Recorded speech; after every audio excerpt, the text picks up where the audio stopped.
नमस्कार, कैसे हैं आप लोग। चलिए आज हम सीखेंगे डाइपोल मोमेंट। पिछले लेक्चर में जैसा कि हमने पढ़ा था, और आज कुछ टिप्स और ट्रिक्स जानेंगे कि जिसकी मदद से हम ये बता सके कि कोई मॉलिक्यूल पोलर है या नॉन पोलर है, या उसका डाइपोल मोमेंट जीरो होगा या नॉन जीरो होगा। ठीक है ना। तो क्या सीखेंगे डाइपोल मोमेंट के बारे में, यानी मॉलिक्यूल के डाइपोल मोमेंट के बारे में कि मॉलिक्यूल पोलर है या फिर नॉन पोलर है, या फिर उसका डाइपोल मोमेंट जीरो है या नॉन जीरो है। इसके कुछ टिप्स और कुछ ट्रिक्स हमको सीखनी होगी, क्योंकि इससे सवाल अक्सर आते हैं। तो पहली बात, कुछ टिप्स ऐसी हैं जिनको आपको सीधे सीधे याद कर लेना है। पहला है कि ऑल होमो डायटोमिक मॉलिक्यूल, कैसे होमो मतलब एक जैसे डाई एटॉमिक मॉलिक्यूल होंगे, उनका जो डाइपोल मोमेंट क्या होगा, जीरो होगा। यानी जैसे H2N2 O2 F2 Cl2, इन सब का यानी ऑल होमो डायटोमिक मॉलिक्यूल जिनका डाइपोल मोमेंट क्या होगा, जीरो होगा। जैसे कि एग्जांपल है H2N2 O2 Cl2 F2 Br2 I2। इस तरीके से जो भी मॉलिक्यूल आप पढ़ेंगे, इनका या क्या है, ये सब ऑल होमो डायटोमिक मॉलिक्यूल है। दूसरी बात, ऑल सिमेट्रिकल मॉलिक्यूल, जिसने सिमेट्रिकल मॉलिक्यूल है, जैसे BeCl2 CO2, ये सब कैसे मॉलिक्यूल है, कहेंगे ये सिमेट्रिकल मॉलिक्यूल है। कैसे सिमेट्रिकल मॉलिक्यूल है? Molecule in which central atom have, है ना, सेम सराउंडिंग एटम, यानी इसके पास सराउंडिंग एटम क्या हो, सारे सेम हो। और फिर उसके बाद साथ ही साथ बताया जाए कि इसका कंप्लीट ऑक्टेट हो, जैसे CH4 CCl4, जैसे कि CH4 CCl4 SiCl4 सिलिकॉन, है ना, टेट्राक्लोराइड। इस तरीके से बातें होंगी तो कहेंगे इनका ले लीजिए। ठीक इसी तरह से molecule with linear structure, linear structure मतलब जिनका हाइब्रिडाइजेशन sp हो, जैसे कि CO2, जिसका हाइब्रिडाइजेशन sp3d हो, लेकिन इसके पास 3 लोन पेयर हो। sp3d तो मतलब 3 लोन पेयर, sp3d2 तो कहेंगे 2 लोन पेयर, sp3d तो कहेंगे यानी sp3d तो कहेंगे 3 लोन पेयर वाला, जैसे कि जेनान का फ्लोराइड यानी XeF2, जैसे कि sp3d ले लीजिए। ठीक है ना, sp3d2 और साथ में 2 लोन पेयर हो सेंट्रल एटम के पास, तो आप क्या कहेंगे, जैसे एग्जांपल जेनान का टेट्राफ्लोराइड यानी जेनान F4। ठीक इसी तरह से all polyatomic molecule which have no any lone pair, जिसके पास कोई लोन पेयर ना हो, जैसे कि BF3, ये पॉली एटॉमिक मॉलिक्यूल है, यानी BF3 हो, SF6 हो, उसके बाद PCl5 हो, इस तरीके के मॉलिक्यूल जिसके पास कोई भी लोन पेयर ना हो। ठीक, तो इन सभी का जो डाइपोल मोमेंट होता है 1 से लेके 5 तक, जितनी ये बातें बताई जा रही हैं, इनका डाइपोल मोमेंट जीरो होता है। और ये मॉलिक्यूल कैसे होते हैं, कहेंगे नॉन पोलर होते हैं। कैसे होते हैं, नॉन पोलर।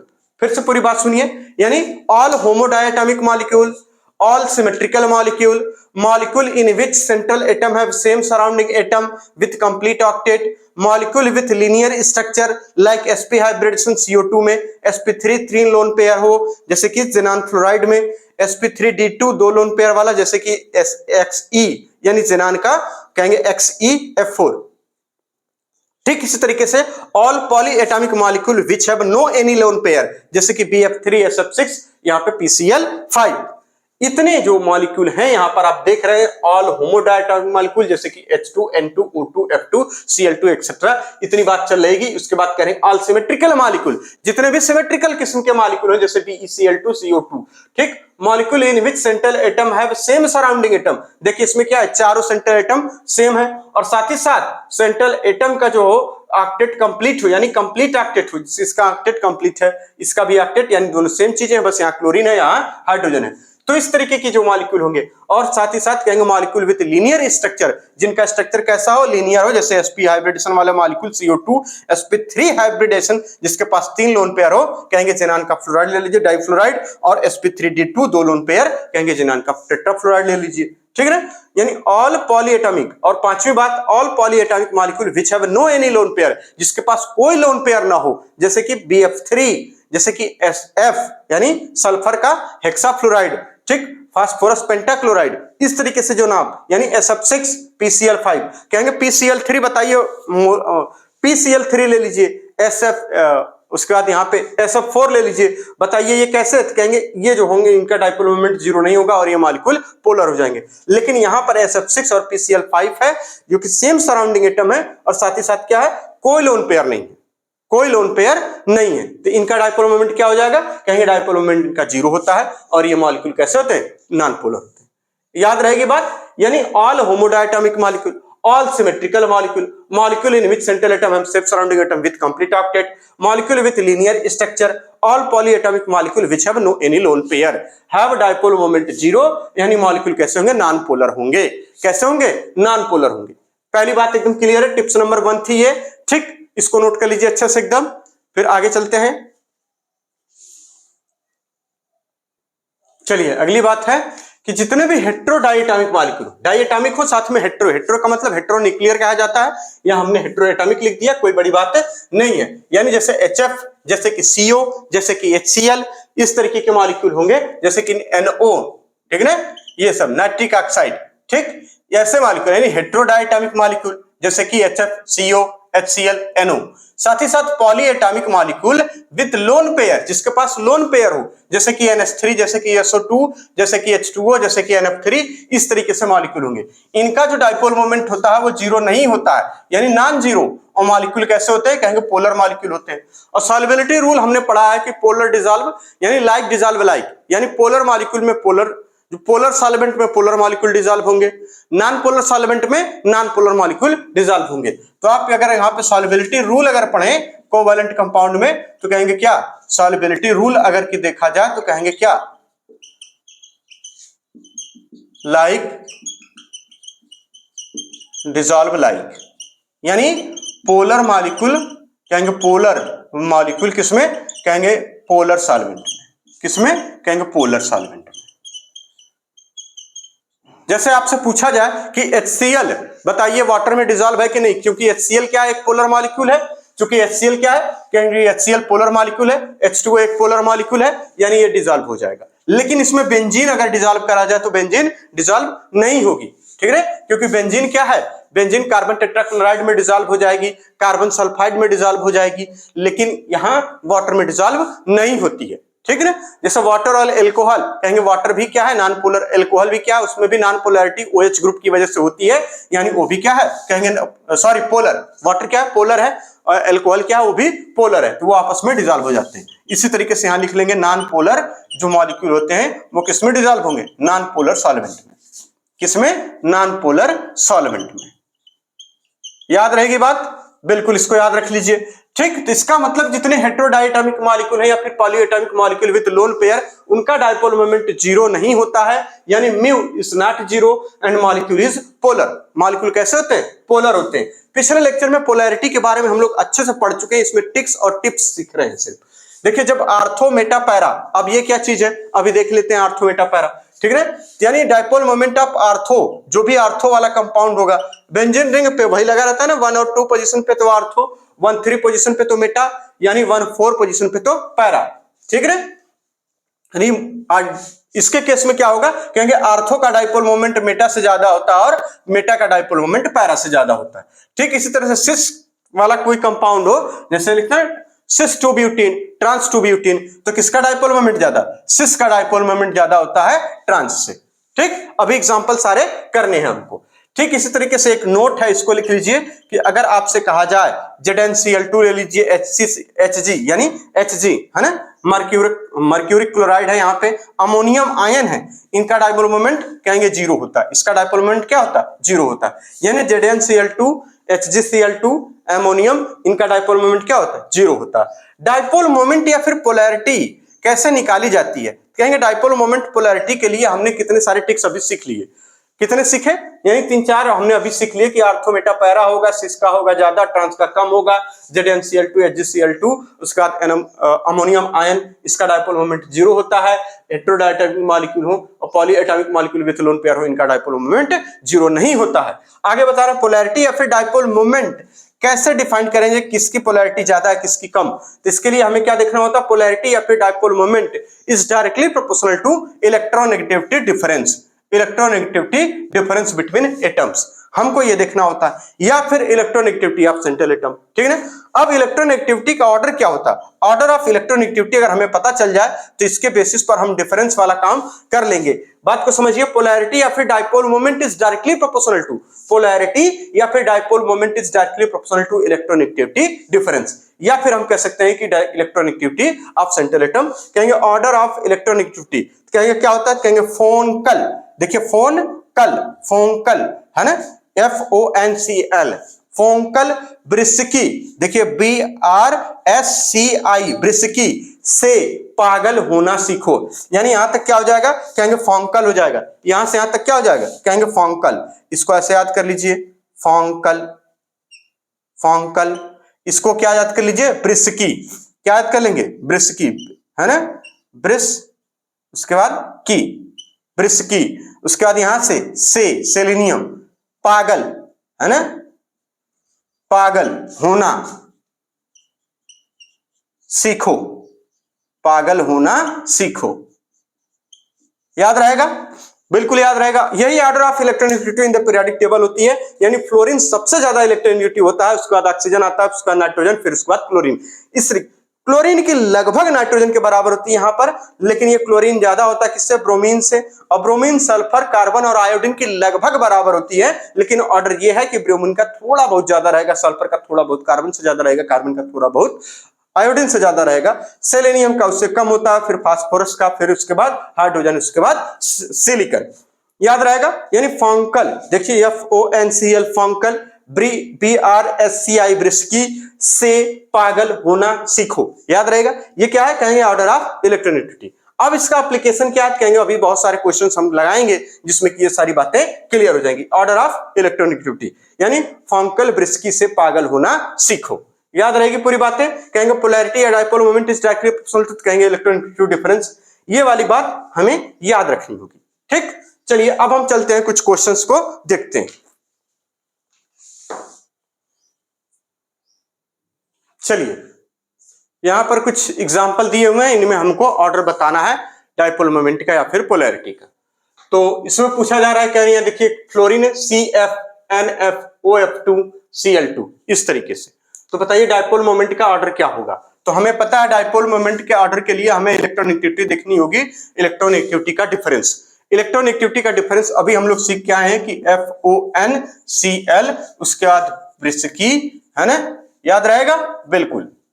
ठीक, उसके बाद से पागल होना सीखो। ये ऑर्डर था, यही ऑर्डर है, यानी डिक्रीजिंग ऑर्डर, ये इस तरीके से चलता चला जाएगा। अब देखिए यहां पे CF यानी C और F में इलेक्ट्रोनेगेटिविटी डिफरेंस यहां इतना ज्यादा है, और जितना ज्यादा रहेगा उतना ज्यादा पोलैरिटी होगी। यानी CF यहां पर कह रहे हैं NF, कहेंगे नाइट्रोजन और फ्लोरीन देखिए एकदम पास में है, नाइट्रोजन और फ्लोरीन है ना, ये यहां है NF, ये यहां पे, यानी इसके बीच में इलेक्ट्रोनेगेटिव डिफरेंस सबसे कम हो जाए, यानी कम हो जाएगा। फिर इसी तरीके से कह रहे हैं OF2, ऑक्सीजन और यहाँ पे फ्लोरीन, देखिए ये यहां, ये हम क्या देख रहे हैं, इस ऑर्डर में इलेक्ट्रोनेगेटिविटी डिफरेंस। और वो हमें समझ में आ रहा है कि जाहिर सी बात है कि ऑर्डर में क्या है, ये देखिए फिर से हम लोग देखते हैं, ये ऑर्डर हमने पढ़ लिया। ऑर्डर में हमें अब क्या देखना है, इलेक्ट्रोनेगेटिविटी डिफरेंस देखना है। इलेक्ट्रोनेगेटिविटी डिफरेंस किसके किसके बीच देखना है, कहेंगे कार्बन और फ्लोरीन के बीच। कहेंगे ये देखिए सबसे ज्यादा, बिल्कुल इतना ज्यादा डिफरेंस है, ये लाइन ही बता दे रही है कि डिफरेंस ज्यादा है। कह रहे हैं NF, कहेंगे NF में सिर्फ और सिर्फ ये है इतना। कहेंगे OF, कहेंगे OF में बिल्कुल कम है। कहेंगे Cl2, बिल्कुल नहीं डिफरेंस है, जीरो है, यानी इसका डाइपोल मोमेंट क्या हो जाएगा, जीरो। तो ऑर्डर क्या बनेगा, यानी जितना ज्यादा इलेक्ट्रोनेगेटिविटी का डिफरेंस होगा बिटवीन एटम्स, उतना ज्यादा इसकी पोलैरिटी होगी। यानी सबसे ज्यादा डाइपोल मोमेंट इसमें, फिर इसमें, फिर इसमें। ठीक इस तरह से कह रहे हैं CF, तो CF के लिए हमने देख लिया। कह रहे हैं CO, अब देखिए CO कहां है, कहेंगे थोड़ा सा कम है CF से इलेक्ट्रोनेगेटिविटी डिफरेंस। कहेंगे CBr, CBr कहां, कहेंगे यहां है, ये देखिए यहां है। कहेंगे CI, देखिए CI ये है, इलेक्ट्रोनेगेटिविटी डिफरेंस उधर चला गया। तो यानी इसमें क्या ऑर्डर हो जाएगा, कहेंगे ये ऑर्डर हो जाएगा। इलेक्ट्रोनेगेटिविटी डिफरेंस हम देखना जान जाएं अपने इस सारणी से, यानी ये जो हमने लिखा कि फोंकल ब्रिस्की से पागल होना सीखो, इससे हमें इलेक्ट्रोनेगेटिविटी डिफरेंस मिल जाएगा। और इसके बेसिस पर हम बता पाएंगे कि कौन सा बॉन्ड, यानी CF bond, CO bond, CBr bond या CI बॉन्ड कौन सा ज्यादा पोलर है, कौन सा ज्यादा पोलर है। याद रहेगा बिल्कुल। चलिए अब ये देखिए क्या है, कहेंगे ये आर्थो वाला कंपाउंड है। क्यों? क्योंकि यहाँ 1 2 पोजीशन पर है, यहाँ 1 3 पोजीशन पर। ऑर्गेनिक केमिस्ट्री में सब यहाँ 1 4, ये मेटा कहेंगे, यानी मेटा क्लोरोबेंजीन। यहाँ पे पैरा क्लोरोबेंजीन, डाइक्लोरो भी बोल सकते हैं, डाइक्लोरोबिन है ना, यानी आर्थो डाइक्लोरोबेंजीन, मेटा डाइक्लोरोबेंजीन, और यहाँ पे पैरा डाइक्लोरोबेंजीन। ठीक, तो आर्थो का क्या होगा? सबसे ज्यादा, फिर उसके बाद मेटा का, फिर उसके बाद सबसे कम पैरा का। इसका डाइपोल मोमेंट क्या हो जाएगा? 0 हो जाएगा। इसका डाइपोल मोमेंट क्या हो जाएगा? कहेंगे 0 हो जाएगा। कोई दिक्कत? बिल्कुल नहीं, एकदम ढंग से आ रहा है। कह रहे हैं HF में, HCl में, HBr में, HI में, तो जाहिर सी बात है इलेक्ट्रोनेगेटिविटी का ऑर्डर है यही है, ठीक है ना, यह ऐसे हो जाएगा। H2O यानी ऊपर से नीचे जाने पर इलेक्ट्रोनेगेटिविटी घटती है, तो यानी क्या हो जाएगा? डाइपोल मोमेंट डिक्रीज करता चला जाएगा। ठीक, अब एक नोट याद रखना आपको कि इसके केस में जब CH3F हो और यहां CH3Cl हो, तो किसका डाइपोल मोमेंट होना चाहिए? इसका, लेकिन होता इसका। ठीक, जब यहां पे CH3CH-Cl3 हो और CHF3, यहां पे क्या है कि CH3F और यहां क्या है? CHCl3 और CHF3, इसमें क्या हो जाएगा? कहेंगे यहां पर हो जाता है CH3Cl का ज्यादा, ये हो जाता है इसका। याद रहेगा, इसको आप नोट कर लेंगे। NH3 NF3 में पहले भी हम लोग डिस्कस कर चुके हैं कि NH3 का NF3 से ज्यादा होता है, क्योंकि सारी की सारी पोलैरिटी सेम डायरेक्शन में होती है। इसमें जो ऑर्बिटल डाइपोल मोमेंट होता है वो, और यहाँ पे जो बॉन्ड डाइपोल मोमेंट होता है वो, यानी बॉन्ड डाइपोल और ऑर्बिटल डाइपोल दोनों अपोजिट डायरेक्शन में होते हैं। यहाँ पर ऑर्बिटल डाइपोल और बॉन्ड डाइपोल दोनों सेम डायरेक्शन में होते हैं। ठीक, इस तरीके से एक एग्जांपल है CH3Cl है, CH2Cl2 है, CHCl3 और CCl4 है, तो ऑर्डर क्या हो जाएगा? साफ दिख रहा है। यहाँ पे क्या हो जाएगा? यानी नंबर जैसे जैसे बढ़ते जाएंगे वैसे वैसे क्या, मॉलिक्यूल की सिमेट्री बढ़ती चली जाएगी, यानी मॉलिक्यूल कैसे हो जाएंगे? सिमेट्रिकल होते चले जाएंगे, और इसके केस में डाइपोल मोमेंट 0 हो जाता है। ठीक, इसी तरीके से यहां पर है, कहेंगे ये देखिए क्या है, कहेंगे ये सिस वाला 2 ब्यूटीन है, और यानी ये क्या है? कहेंगे सिस 2 ब्यूटीन, और ये ट्रांस 2 ब्यूटीन। तो बताइए ट्रांस वाले का, कहेंगे इसका डाइपोल मोमेंट 0 हो जाएगा, है ना, इसका डाइपोल मोमेंट क्या होता है? 0, तो यानी इसका मतलब इसमें ये वाला साइन लगा देंगे, यानी सिस 2 ब्यूटीन का डाइपोल मोमेंट ट्रांस 2 ब्यूटीन से ज्यादा होता है। इतनी बातें क्लियर है एकदम, कोई दिक्कत नहीं। फिर से अगर सारे एग्जांपल देखना चाहें तो यानी CF-NF-OF2Cl2 है, डाइपोल मोमेंट हमें पता करना था। हमें पता है कि इलेक्ट्रोनेगेटिविटी डिफरेंस अगर हमें आ जाए तो हम ये देखकर बता देंगे। ठीक, तो यानी इसमें हमने इलेक्ट्रोनेगेटिविटी डिफरेंस देख लिया। इसके वाले केस में भी इलेक्ट्रोनेगेटिविटी डिफरेंस इस ऑर्डर से देख लिया। ठीक, इसमें हमें पता है, हम पहले से पढ़ के आए, आर्थो मेटा पैरा में आर्थो का ज्यादा होगा, मेटा का कम होगा, पैरा का उससे कम होगा, पैरा का लगभग 0 हो जाएगा। इसमें हम क्या देख रहे हैं? इन दोनों में इलेक्ट्रोनेगेटिविटी ऑफ सेंट्रल एटम देख रहे हैं। क्या देख रहे हैं? इसके केस में इलेक्ट्रोनेगेटिविटी देख रहे हैं। किसकी? इलेक्ट्रोनेगेटिविटी। ठीक है ना, याद रहेगा, इलेक्ट्रोनेगेटिविटी ऑफ सेंट्रल एटम देख रहे हैं। इसको कहेंगे एक एक्सेप्शन है, बिना एक्सप्लेनेशन के इसको याद रख लेना है कि CH3F और CH3Cl में CH3Cl का ज्यादा होता है, इसका कम होता है। ठीक, उसका लेकिन अगर यहीं पे CHCl3 और CHF3 रहे तो कहेंगे CHCl3 का ज्यादा होगा, CHF3 का कम होगा। याद रहेगी बातें? बिल्कुल नहीं, इसमें ऑर्डर बदल दीजिए, इसमें ऑर्डर बदल दीजिए, दूसरा दिया हुआ, इसको सिर्फ याद रख लेना। NH3 NF3 के बारे में हम लोग पहले से डिस्कस कर चुके हैं। यहां पर इस तरीके से क्या है, नंबर देख रहे हैं कि Cl का कम है, जैसे जैसे बढ़ता जा रहा है डाइपोल मोमेंट कम होता जा रहा है। ठीक, यहाँ पे सिस का ज्यादा होता है, ट्रांस का कम होता है, यानी ट्रांस का 0। इतनी बातें एकदम, ये सारे एग्जाम्पल हैं जो एग्जाम में पूछे गए। ठीक, अब आगे चलते हैं, कुछ बातें, एक चार्ट बनाया गया है, इस चार्ट को हम लोग बना लें। ठीक है ना, NCERT में एक चार्ट बनाया गया, उसको हम लोग बना लें।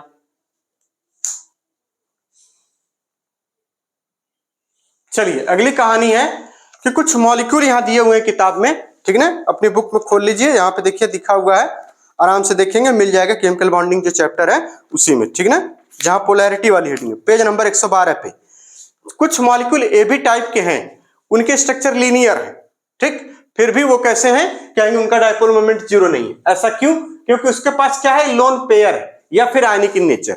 यानी मॉलिक्यूल विद sp, यानी इसमें हाइब्रिडेशन की बात नहीं करेंगे, लेकिन अगर हम बात करें कि ये मॉलिक्यूल कैसे, कहेंगे लीनियर तो है। क्यों? क्योंकि due to ionic in nature है, इसलिए इनका डाइपोल मोमेंट क्या होता है? 0 नहीं होता, नॉन जीरो है। ये मॉलिक्यूल कैसे? सारे पोलर मॉलिक्यूल हैं। जबकि यहाँ पे H2 के केस में देख रहे हैं, Cl2 के केस में देख रहे हैं, ये इनका मॉलिक्यूल डाइपोल मोमेंट 0 है और ये मॉलिक्यूल लीनियर है। इसका ये मतलब हुआ कि लीनियर स्ट्रक्चर वाले जो मॉलिक्यूल होते हैं उनका लीनियर स्ट्रक्चर वाले जो मॉलिक्यूल हैं जिनका स्ट्रक्चर लीनियर है, क्या ऑलवेज डायपोल मोमेंट जीरो होगा? कहेंगे नहीं, हमको ये देखना होगा कि वो कैसे एटम है। तो इसके लिए हम लोग देखे थे कि हेटेरोडाई एटॉमिक मॉलिक्यूल होंगे तो वो पोलर होंगे, डायपोल मोमेंट जीरो नहीं होगा, यानी non zero dipole moment of polar molecule. इसमें कहेंगे होमोडायटॉमिक मॉलिक्यूल है, यानी हमारा जो टिप्स है वो एकदम सभी को सेटिस्फाई करेगा। इसमें क्या होगा? कहेंगे ये देखिए जीरो है, लीनियर है और साथ ही साथ ये होमोडायटॉमिक है। कैसे है? होमोडायटॉमिक। और मॉलिक्यूल कैसे? कहेंगे नॉन पोलर है। मॉलिक्यूल कैसे? कहेंगे नॉन पोलर है। याद रहेगा? बिल्कुल याद रहेगा।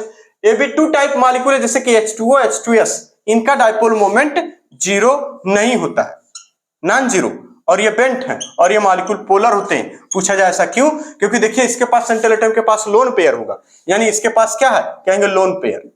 CO2 जबकि इसका स्ट्रक्चर कैसा है? कहेंगे लीनियर है। इसका डायपोल मोमेंट देखिए Ab2 टाइप का है, कहेंगे ये लीनियर है। क्यों? क्योंकि ये लीनियर है। स्ट्रक्चर क्या है इसका? लीनियर है। यानी इसका मतलब लीनियर स्ट्रक्चर में भी शर्त यह है कि लीनियर स्ट्रक्चर हो विद कंप्लीट ऑक्टेट हो। यहां पर ऑक्टेट भी कंप्लीट है लेकिन इसके बाद हेटेरोडायटॉमिक है। याद रहेगा? एकदम कोई दिक्कत बिल्कुल नहीं। अब आ जाइए Ab3 टाइप, जैसे NF3 हो गया, NH3 हो गया, इस तरीके के मॉलिक्यूल NF3 और NH3, कहेंगे इसका स्ट्रक्चर होता है ट्राइगोनल पिरामिडल। कैसा होता है? Trigonal pyramidal. Dipole moment non zero होता है। ये सब चीजें याद करने की जरूरत नहीं है। जैसे ही वेस्पर थ्योरी के बाद valence electron pair repulsion theory और उसके बाद वैलेंस बॉन्ड थ्योरी पढ़ने के बाद जब से ही हाइब्रिडेशन पढ़ेंगे सारी चीजें एक बार में क्लियर हो जाएंगी। इसको अभी हम लोग बेसिक चीजें पढ़ रहे हैं। फिर कह रहे हैं कि BF3 क्यों? क्योंकि ये देखिए सिमेट्रिकल है, ये सिमेट्रिकल मॉलिक्यूल है। क्या है? Symmetrical molecule, polyatomic atoms with symmetrical molecule है, यानी कि कोई लोन पेयर इनके पास नहीं है। ये कैसा स्ट्रक्चर होता है इनका? कहेंगे यहाँ पे ट्राइगोनल प्लेनर होता है, एक ही प्लेन में होते हैं। ठीक इसी तरीके से Ab4 टाइप मॉलिक्यूल में कहेंगे CH4 ले लीजिए, CCl4 ले लीजिए, इनका जो डायपोल मोमेंट होता है वो जीरो होता है और मॉलिक्यूल ये टेट्राहेड्रल है। ठीक है, बात तो समझ में आ रही। लेकिन यहाँ पे CHCl3 है, इसका डायपोल मोमेंट जीरो नहीं होता। दरअसल ये डायपोल मोमेंट हम कहां से देख रहे हैं?